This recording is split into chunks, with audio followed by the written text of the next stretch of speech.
Hello everyone, good morning. সবাই কেমন আছো? আশা করছি সবাই ভালো আছো, সুস্থ আছো। আমার এই নতুন ব্লগে তোমাদেরকে অনেক অনেক স্বাগত আর ভালোবাসা।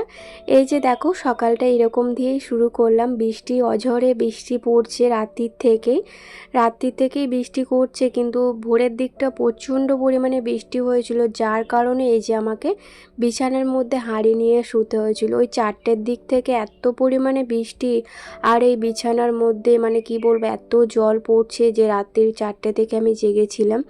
এই যে হাঁড়ি নিয়ে বসেছিলাম। আর ঘুমোতে গেলে কি হবে বলো তো, এইটুকুটা জায়গার মধ্যে শোয়াও যাবে না। আবার একটু 19-20 হয়ে গেলেই না কি বলবো, ওপর থেকে যে জলটা পড়ছে হাঁড়িটা সরে গেলেই বাইরে পড়বে। তাই জন্যই হাঁড়ি নিয়েই সারা রাত আর কি কাটিয়ে দিলাম। সারা রাত বলবো নয়, ভোর 4টের পর থেকে। তো প্রচণ্ড শরীরটা ক্লান্ত ক্লান্ত ভাব, একদমই ভালো লাগছে না ঘরের কাজকর্ম করতে। যেহেতু ভোরের দিকটা ঘুমটা আর কি বেশি গভীর হয়, তো ভোরের দিকটা না ঘুমোলে শরীরটা বেশি মানে অসুস্থ অসুস্থ ভাব লাগে। তো যাই হোক, সংসারে কাজ তো করতেই হবে বলো, ফেলে রাখলে কি আর চলবে।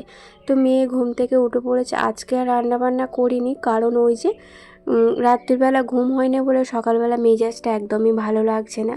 তাই আর রান্নাবান্না করিনি। মেয়েকে বললাম যে বেলায় এসে আর কি খাবি, তো বলল ঠিক আছে, আর একটু ভারী টিফিন দিয়ে দেবো তাহলে হয়ে যাবে। ভারী টিফিন বলতে কালকে রাত্রিরে তো মোমো বানিয়েছিলাম, সেটা তোমাদের সঙ্গে শেয়ার করেছি।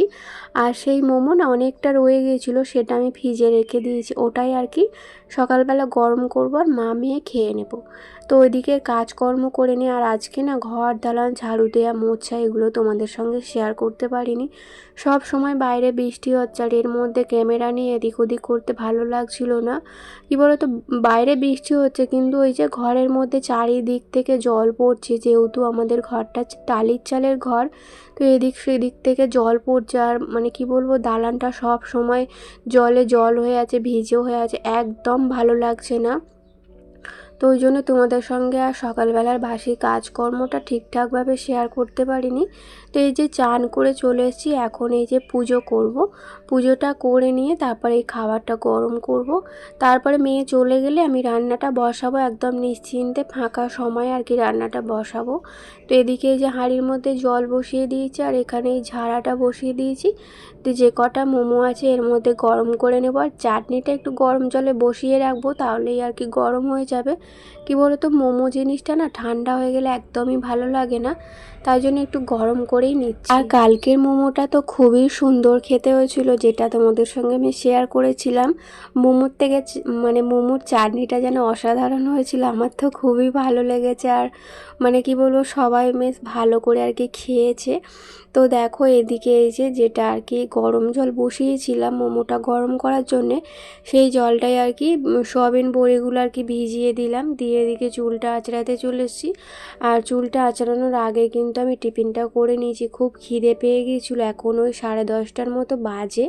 তো মেয়ে দেখতে পাচ্ছ রেডি হয়ে বসে আছে, আর দেখো না ওর একটা দাঁত নড়ছে, যার জন্য ও দুদিন ধরে মানে ঠিকঠাকভাবে খেতে পারছে না। ওই যে গোটা খাবার খাচ্ছে, মানে চিবিয়ে খেতে পারছে না। তো ওই দাঁতটা নিয়েই দেখতে পাচ্ছ পড়ে আছে, আর আমাকে বারে বারে বলছে মা দাঁতটা ভেঙে দাও।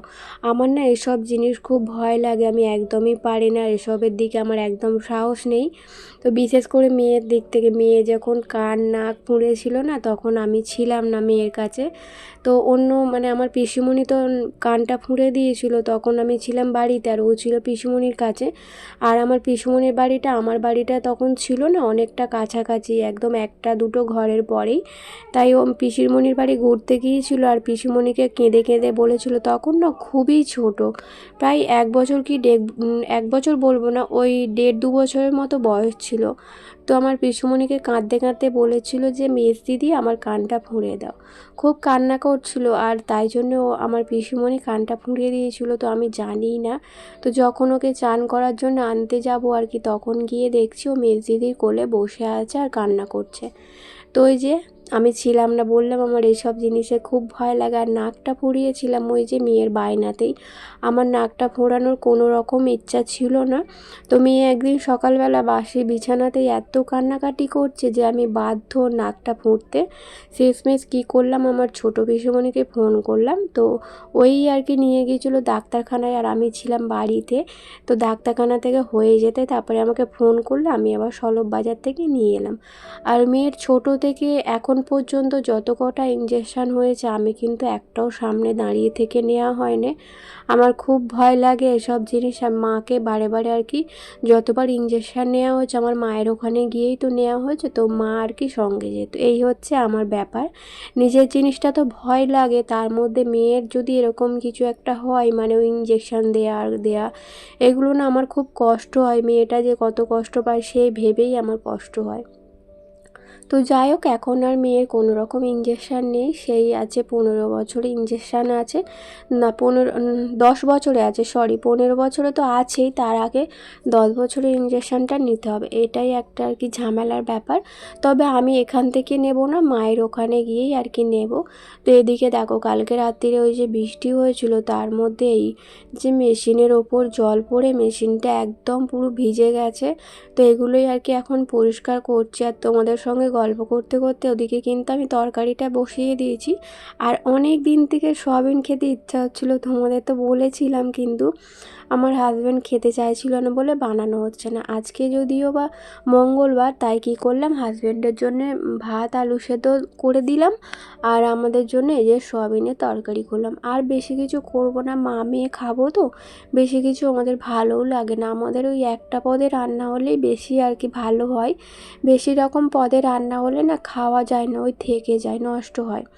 আর এই জায়গাটা দেখো, এই জায়গার ওপরের টালিটা না একদমই সরে গেছে, পুরো ফাঁকা হয়ে আছে, যার কারণে এই জায়গাটা একদম ভিজে সপ করছে। মানে প্লাস্টিকটা একটু ঘষাঘষি করলেই পুরো ছিঁড়ে যাবে। আর মানে কি বলবো, পুরো কাপড়টাও ভিজে গেছে। আর ওই ভিজে কাপড় থেকে জল টোপে টোপে আলুর জায়গাতে পড়েছে, আলুগুলোও দেখছি সব ভিজে গেছে।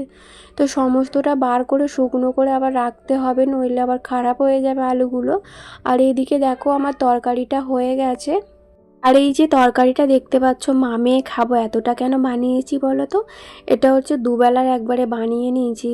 আর হাজব্যান্ডের তো নিরামিষ, তো ওবেলা আবার কি রান্না করব না করব আমাদের জন্য সেটাও আবার চিন্তা ভাবনার ব্যাপার। তো তাই কি করলাম, একবারে দুবেলার বানিয়ে নিলাম। আর হাজব্যান্ডের জন্য ওবেলা একটু বেগুন ভেজে দেবো। ও কয়েকদিন ধরে বলছিল একটু বেগুন ভাজা রুটি খাবে, তাই ওকে বেগুন ভাজা করে দেবো, আর আমাদের ওই দিয়ে হয়ে যাবে। তো যাই হোক, এখন কয়েকটা বাসন ছিল সেগুলোই ভালো করে মানে জল ঝরিয়ে নিয়ে আর এখানে উপর করে দিলাম। মিক্সিটা একটু ভিজে ভিজে মতো, তো ভিজে অবস্থায় রাখলে তো নষ্ট হয়ে যাবে, তো আবার ভালো করে শুকনো গামছা দিয়ে মুছে প্লাস্টিকে ভরে রাখবার। আমি বারবার কেন শুঁকে দেখছি বলো তো, কি বলো তো, এর মধ্যে না যখন মাংস পেস্ট করা হয় না মিক্সির মধ্যে একটা বাজে দুর্গন্ধ বেরোয়, তো তাই জন্যে বারবার শুঁকে দেখছি। আমি মেজে নিই, তারপরেও আবার কিন্তু সার্ফে দিয়ে ভালো করে এটাকে ধুয়ে নিই, তাহলে আর গন্ধটা থাকে না। ওইদিকে কিন্তু এখনও ভাত হচ্ছে, ভাতটা এখনও হয়নি, শুধুমাত্র তরকারিটা হয়ে গেছে, আর ভাতটা আর একটু বাকি আছে। তাই ভাবলাম এদিকের কাজগুলো ততক্ষণে আস্তে আস্তে করি যতক্ষণ আর কি ভাতটা হচ্ছে। আর ওই যে দেখো কত বাসন নোংরা হয়েছে, দেখেছো তো। তো সকালে ভেবেছিলাম কি হয়তো বৃষ্টিটা থেমে যাবে, তারপরে আর কি বাসনটা মাজবো, কিন্তু বৃষ্টি আর থামছে না, যত বেলা হচ্ছে তত বৃষ্টি বাড়ছে। শেষমেশ কী করলাম, একবারে সব বাসন জমিয়ে রেখে দিয়েছিলাম। ঘরের কাজকর্ম করছিলাম বলে মাজা হচ্ছিল না, তো এখন রান্নাটাও হয়ে গেছে, তো তাই সব বাসন একবারে মেজে নিয়েছিলাম। এখন এই যে বাসনগুলো সব ধুয়ে নেব। আর দেখতে পাচ্ছ বাইরে কিন্তু এখনও বৃষ্টি পড়ছে, একদম ভালো লাগছে না। এই সামনেটা না, আমার গেটের সামনেটা তো জল জল হয়ে আছে, তার মধ্যেও কিন্তু দালানটা একদম ভিজে ভিজে হয়ে আছে, তো একদম হাঁটতে ভালো লাগছে না। জানি না কবে রোদ্দুর উঠবে আর কতদিনে এই ওয়েদারটা চেঞ্জ হবে। জামা কাপড় তো কিছু শুকনো করতে পারছি না, খুবই অসুবিধা হচ্ছে।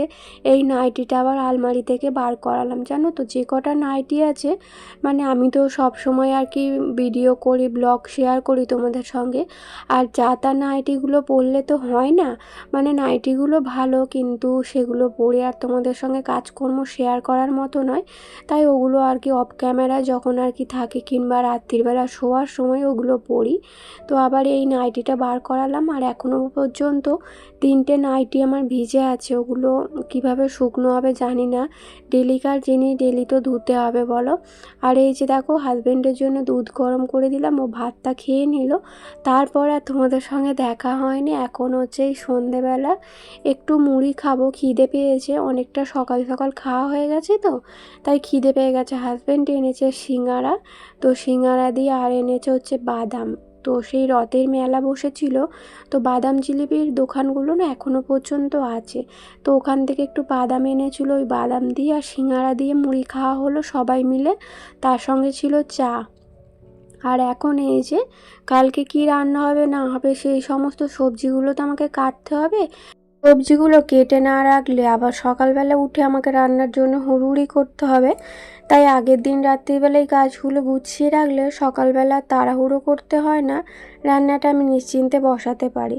তো কী রান্না করব না করব এই যে ফ্রিজের কাছে বসে বসে চিন্তা ভাবনা করছি, শেষমেশ এটাই আর কি ফাইনাল হলো। এই যে বটবটি বার করেছি, বটবটি আলু চিংড়ি মাছ দিয়ে একটা তরকারি করব, আর হচ্ছে কাঁকরোল আলু ভাজবো। আর ইলিশ মাছের মাথা আছে, ইলিশ মাছ আছে, তো চাকা দুটো আর কি ভেজে রেখে দেবো, আর মাথার দুটো একটু ঝাল করে নেব। ইলিশ মাছের ঝাল খুব একটা ভালো লাগে না, তবে কি করব বলো মাথাগুলো দিয়ে। তো ভেবেছিলাম একটু পুঁই শাক আনবো, কিন্তু আর কবে করব বলো। তো আমার তো আবার অপারেশন হবে, তখন তো আর খেতেই পারবো না, তাই এইবারে থাক, পরের বারে নেক্সট টাইম যখন আনবে তখন আর কি চেষ্টা করব করার। আর বেগুনগুলো বার করেছি, ওই যে বললাম তোমাদেরকে হাজব্যান্ড খাবে আর কি বেগুন ভাজা রুটি, ওটাই আর কি কেটে নেবো একবারে। আর ময়দা মাখতে হবে, মাখতে হবে না, আমার ময়দাটা গরম জল করে মাখা হয়ে গেছে। কি বলো তো রুটি বানালে না গরম জল করে ময়দাটা মাখলে খুব নরম হয়, আর সন্ধেবেলা করে রেখে দিলেও রাত্রির পর্যন্ত নরম থাকে। তাই আর কি একটু গরম জল দিয়ে মাখার চেষ্টা করি। আর আটাটা তো খুব একটা খাওয়া হয় না, আটার রুটি আমার খুব একটা ভালো লাগে না। আমার কেন, আমাদের ফ্যামিলির কেউ পছন্দ করে না আটার রুটিটা, তাই আর কি আমাদের ময়দার রুটিটাই আর কি খাওয়া হয়। আর বেগুনগুলো, আমি তো বেগুন খুব একটা খাই না, তবে আগের দিন গিয়ে ইলিশ মাছটা বেগুন দিয়ে করেছিলাম। বেগুনগুলো না খুব সুন্দর খেতে, কি মিষ্টি বেগুনগুলো। আমি কিন্তু খাই না, তবে আগের দিন রান্না করেছিলাম, খেয়েছিলাম। আর এই যে দেখো কাঁকরোল আলু ভাজা কেটে নিয়েছি, আর এখানে হচ্ছে বরবটি আলু। তো এগুলো আর কি ভিজে রেখে দেবো, তার আগে একটু জলটা ঝরিয়ে নিই। আর এখানে বেগুনগুলো আলাদা করে নিয়েছি, এর মধ্যে এখন নুন হলুদ মাখিয়ে কিছুক্ষণ রেখে দেব। আর ওই যে বললাম ময়দাটা মেখে রেখেছি, তো এটা মাখানো থাক, ততক্ষণ আর কি রুটিটা করে নেব, তারপরে আর কি বেগুনটা ভাজবো। আমার হাজব্যান্ড না বেগুন ভাজা রুটি কিংবা বেগুন ভাজা লুচি এগুলো খেতে খুব ভালোবাসে।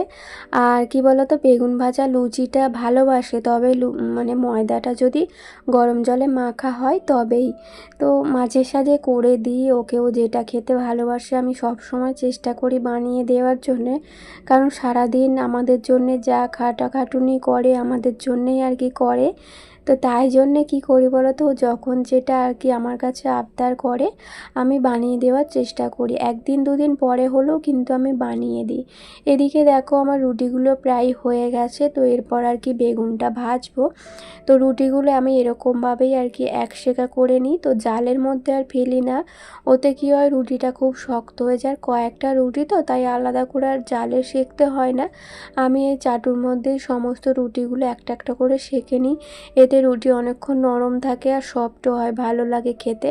চলো বন্ধুরা, আজকের ব্লগটা এই পর্যন্ত, দেখা হবে নতুন কোনো ব্লগের সঙ্গে। ততক্ষণ সবাই ভালো থেকো, সুস্থ থেকো, টাটা।